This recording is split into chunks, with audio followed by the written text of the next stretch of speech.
درې کارونه دا د ایمان بنیاد دی او درې عملونه درې کارونه دا د ګناه بنیاد دی. پیغمبر علیه الصلاة والسلام فرمایي ثلاث من اصل الایمان، درې عملونه دا د ایمان بنیاد دی. یو پیغمبر علیه الصلاة والسلام فرمایي عمن قال لا اله الا الله، هغه کس چې وایي چې لا اله الا الله محمد رسول الله، دا کس تاسو د ایمان نه مباسي په وړه ګناه باندې می کافر کوي، په وړه ګناه باندې نو څه جګړه کوي او دغه رنګې او نه د اسلام نه وباسي.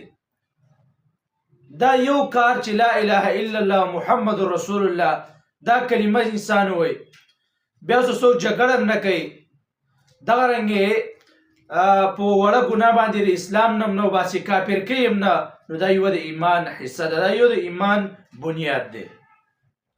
دویم پیغمبر علیه الصلاة والسلام فرمایي جهاد به د قیامته پورې جاري.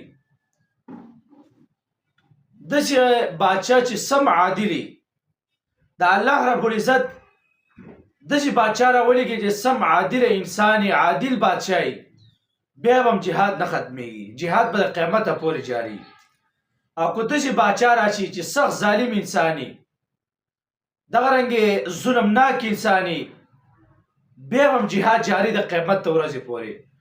نو دویم د ایمان جل دا دی چې ته به د جهاد نه انکار نه کې. جهاد دا د ایمان جل دی، دا د ایمان بنیاد دی.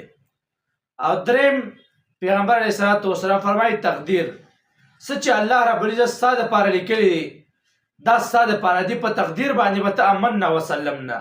څه چې الله تعالی لیکلی دی، څه چې الله موږ له لیکلی دی، په دې باندې به ته ستا به ایماني، ته به د الله رب العزت نه په دغه باندې راځي. دا درې کارونه دا د ایمان بنیاد دی، د ایمان جړ دی.